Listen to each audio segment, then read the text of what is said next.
there you go. There's a buck pretty. Still on refish. There's Tilly.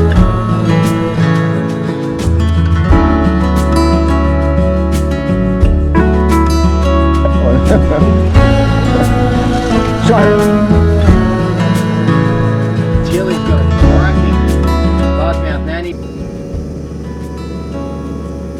After spending almost a month based in Weipa and indulging in all the wonders it has to offer, be sure to check out our previous episodes. It was time to make our way over to the east coast of Cape York.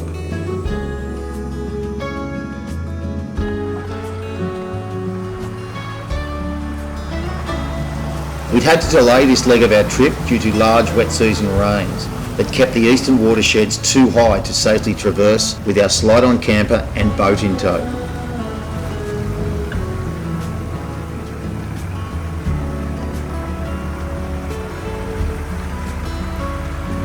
We finally got the word the Pasco River was low enough to get across. So we left Weipa, following in the dust of long-time Cape York local and long-standing fishing guide, Dave Donald. We were then to meet up with a couple of other mates at the junction of the Peninsula Development Road and the Portland Road Lockhart River Road.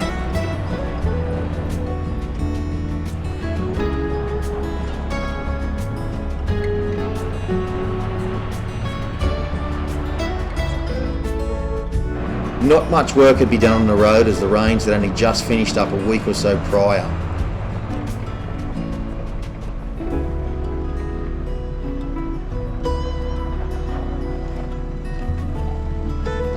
There had been a lot of water over the road, and the endless small creeks all had significant washed out sections that needed to be negotiated slowly.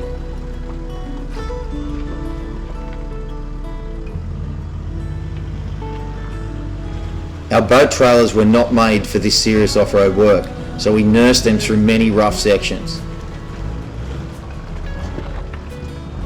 I made the decision there and then that I'd be ordering a custom-made trailer to cradle my 6-metre hooker.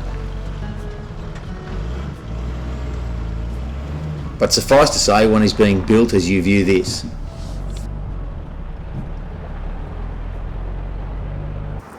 The portion of sealed road that heralds the entry into the mystical Iron Ranges was a breath of fresh air, if only for a few kilometres.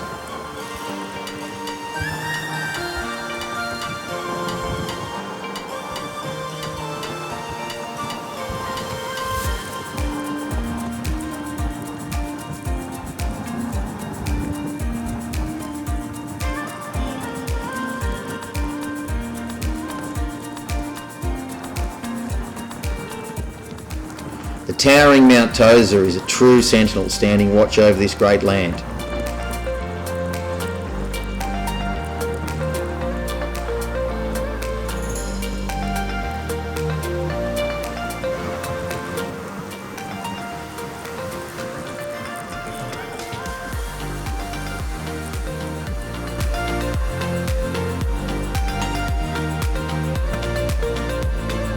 Pasco River crossing is quite a wide crossing. Thankfully, it is a solid concrete causeway. However, with the faster flowing water from the late wet season, sand was depositing towards the middle of the crossing. A few vehicles bogged down, but thankfully made it through once low range was engaged.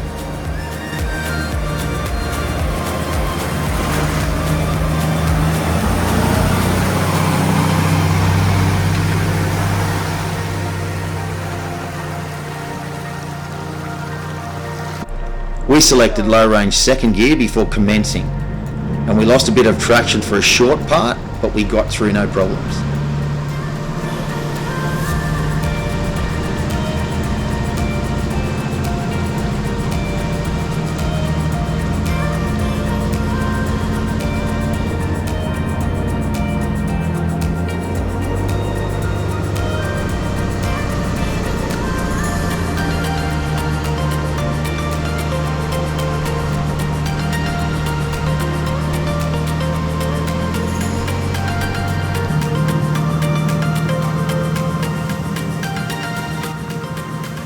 After the Pasco River, you start to enter the rainforest jungles of the Iron Ranges.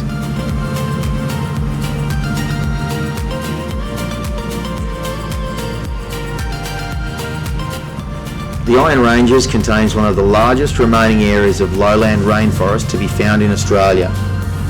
It harbours many significant species of plants and animals, some of which are shared with nearby New Guinea.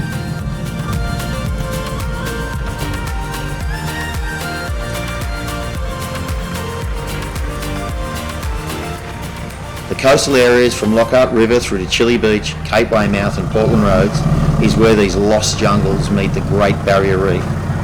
It's an adventurer's paradise.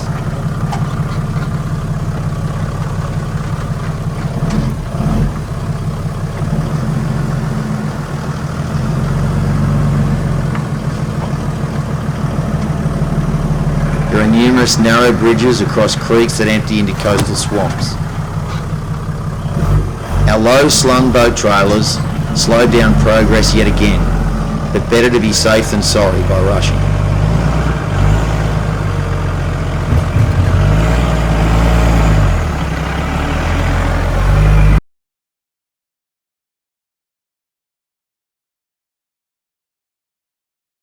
Well, when Trish and I were young, remember when I used to climb the coconut trees to get scraped all down my legs and climb those big coconut trees? We're a bit smarter now, we're wiser.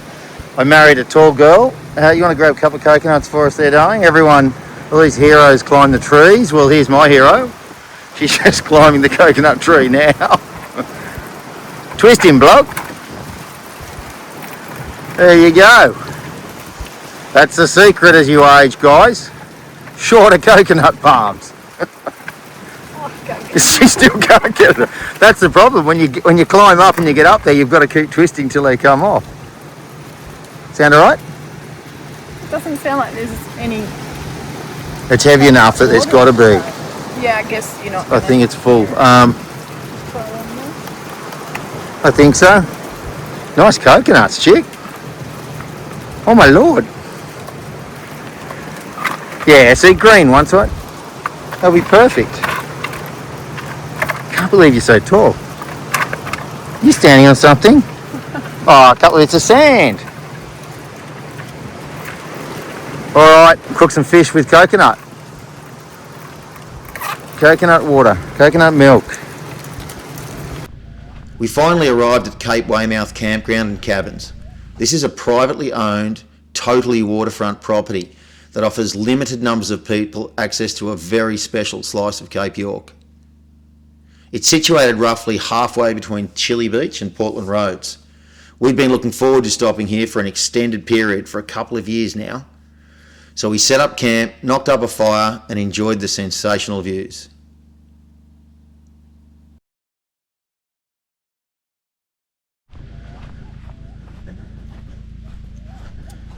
Go down and have my first cast at Cape Weymouth.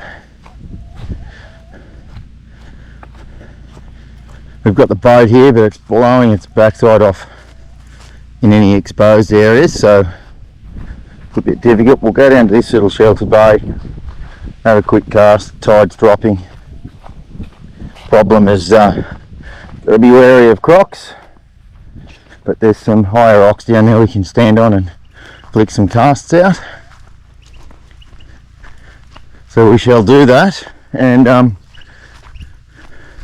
just to start to get a bit of a feel for what the rainbow bee eater. We'll just walk down here, try not to fall.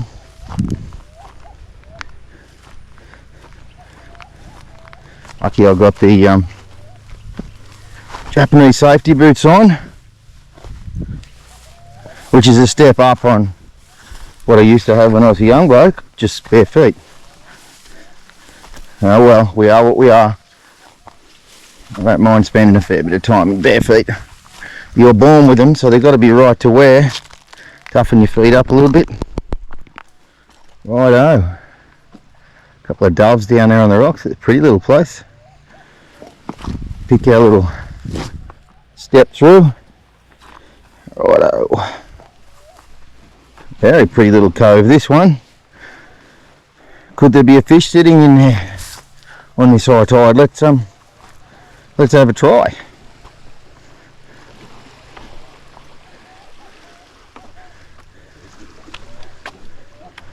we'll go out to this little rocky point to start with, I think, and then work our way around this little bit of a bay. Sneak through here. This tide's been on the drop for a while, we can tell because these rocks are all wet.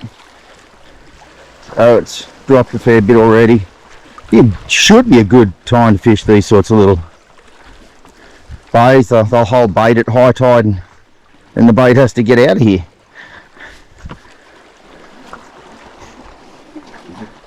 Because the water disappears. Alright. Work this little first cast.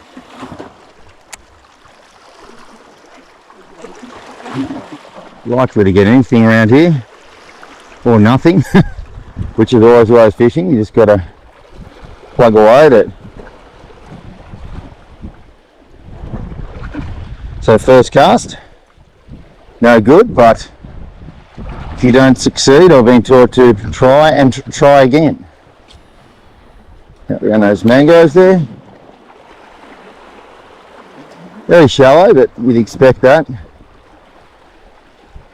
We'll just work our way around here and see if we can knock something over. There's a creek around the corner, so there could be a barra poking around out here on this tide, and it could be cod, queenfish, could even be a coral trout around these rocks. We'll just keep plugging away. Oh, there's a little fish. It's a little barra.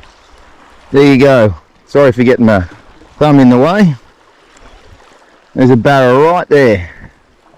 Well, there you go. He's not legal, but I don't think he is. But there you go. There's a barra already. We'll get down and come on, mate. He's actually quite dark on the back, so I'd say he's come out of a bit of flood water. Get him up over onto this. Here we go. We'll swim him round. Horribly dark on the back. He's very silver on the sides. Come on, mate. Here he comes. Pretty right here, we can see what's going on. And there he is. There's a barra. Very pretty fish. Come on, mate. Steady up, steady up. Grab hold of that lure and I grab them very, very tight. These barra. It's on a Smith Saruna, I think they're called. They're a great shallow running lure. Fix this camera up a little bit. There we go. Put the rod down there. Sandflies are hammering me. He's not legal, but he's not as dark as I thought. He's a pretty little barra. We'll let him go. There you go. Good boy, mate. You alright? You go straight down that drain. There he goes. And back out. Alright. What was that? Third cast. And a fish. Awesome. There's another little barra. Hopefully you can see. Not a big fella again, but they're all hanging around those mangrove roots. Hey, come on fella. You're a bit more silvery. Nice, mate. Nice. Up you come. Oh, he's gone. That's fine. Look at him just sitting down there in the water. There he goes. Around that rock. Right, very good. Let's go again and see if we can tease something out around those mangrove roots over there.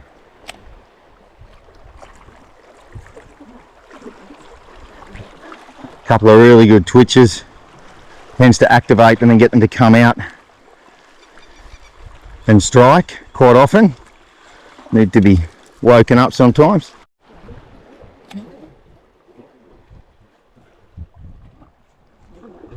Oh, oh, he jumped him off. Oh, how cool was that? Third barra.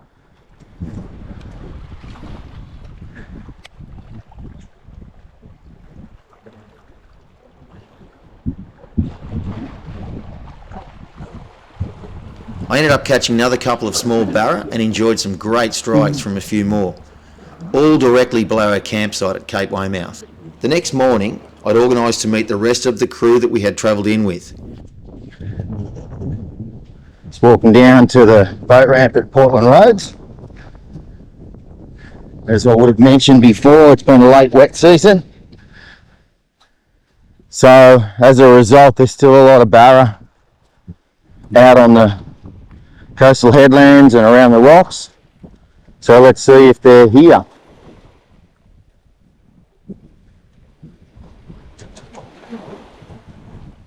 Oh, what's that, little buzzer? Yep. Yep, that's a buzzer. Too bad. Very good. How easy was that? Too easy. Come on, mate. Very cool. Probably wouldn't be there in the middle of the dry season, but they're there now. I'll tilt this camera down just a little bit. Real salty fish these are. Nice and silver.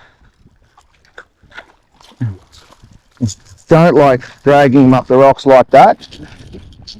I'm going to release them. So grab hold here. Let's see if I can get a good hold of him. And we'll get back from the water a bit. It's probably not quite legal. If he was, I'd keep him because could do with a feed of fish at the moment. But there he is. Very pretty silvery fish. So I'll unhook him, let him go.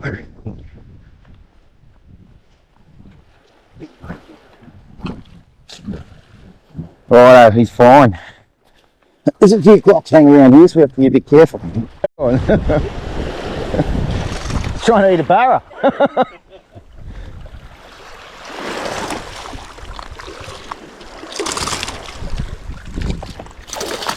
Come on.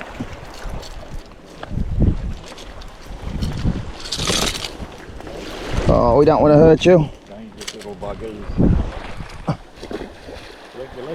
Tilly, did you got one here the other day? Yeah. Did you get any ones that were size? Yeah, my first, I caught a couple. Yeah, one was only just legal. Oh, that's all right.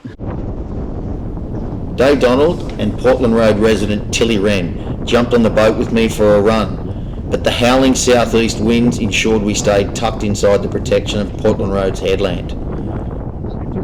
Surprisingly, you can still enjoy some good fishing close into shore here at times. Ate a little squid tracks. Very pretty little fish. Back you go, mate. Got a couple of you for dinner already. We spot locked on a number of coral bommies and methodically worked them with metal jigs, soft plastics and minnows for a wide range of species. Inside a gold spot? Yeah. Want a photo of it? Oh, show him to the video, mate. Video's on. Right there. Oh, right. Right there. I don't know if you can see, but there's a small bommy, probably 8 metres across, 6 metres front to back, behind us there. It's coming out about 5 metres of water, and it's just loaded with fish. Lots and lots of striped sea perch,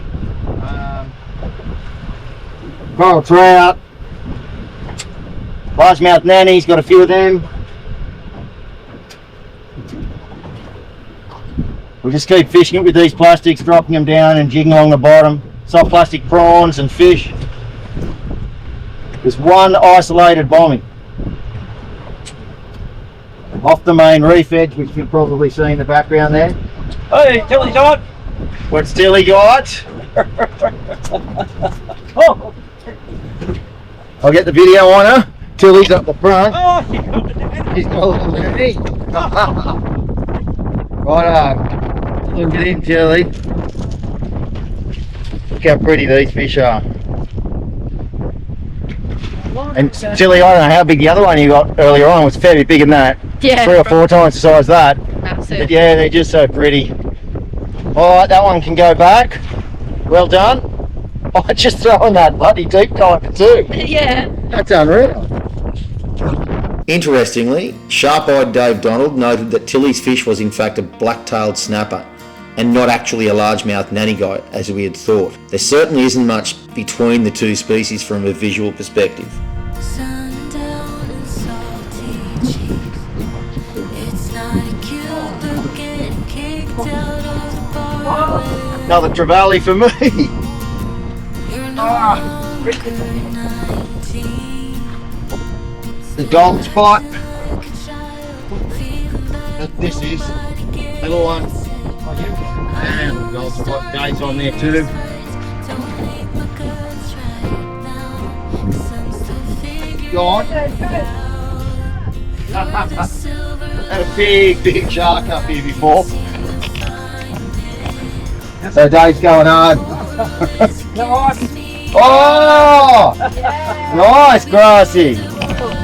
That's it. Ah, look at those gauntlets. Yeah, I love their eyes. Yeah. Little plastic. Beautiful. Right, keep dropping. There's fun happening here. Is he? There's a school of frigate birds working some surface fish just out from Dave there. Dave's hooked this fish in near the bommy. Don't know what we're going to call it for yet, but probably, if it's not a trevor, it's a good trout. How's that? Huh. Oh, maybe a trevor, maybe not. Haven't seen colour yet. Oh, it's a trout. Oh, it's a Chinaman. Chinaman. Bloody Chinaman. Hang on, I'll get your photo. Look at it. Aren't they beautiful? Yeah.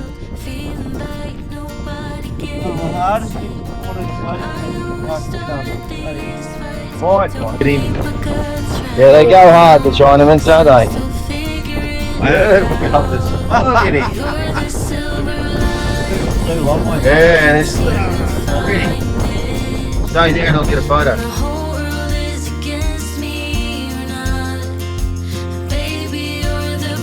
Oh, God.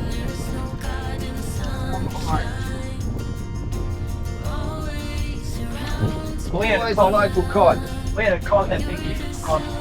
Oh. Always a local cod. Isn't there, mate? Look at you. Oh, Yeah. like a wood cold one. Oh, it's off. He shook his head just too hard. Broke the knot. This is a prettier cod. This is a coral cod. Very, very, very pretty fish. I remember coming up to the reef for the first time in the early 90s, having some Sundays and catching these, being amazed at how pretty they are. Look at that. Very, very pretty little fish. Beautiful little blue dots all over them, lovely shades of brown, like bright red, tomato red. Back you go, bud. Hey. There you go. Got a couple of nice trout. Tilly's got a cracking largemouth nanny there. Not a monster, but a nice one for in these inshore grounds. So, yep, I can see ginger, garlic and shallots on this fella. And going down my gob. Love these fish, love them to eat, love the way they hit a lure, love the way they look. They got everything. We spent the day catching all manner of reef-dwelling species. You simply can't beat the colour and pattern combinations of our tropical fishes.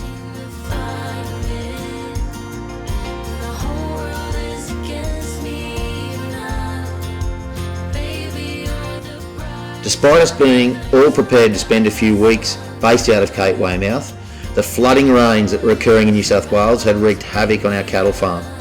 We needed to make a beeline for home and get onto fixing the flood-flattened fences before our cattle started roaming. The potential of Cape Weymouth as a comfortable base for exploring the Iron Ranges and adjacent coastline is almost beyond comprehension for anyone who enjoys exploring, fishing or adventure. Once the farm is back on track, we'll be heading straight back up to Cape Weymouth and documenting this mind-blowing part of Cape York Peninsula. And that should all be happening in the next few months. So please stay tuned to the channel.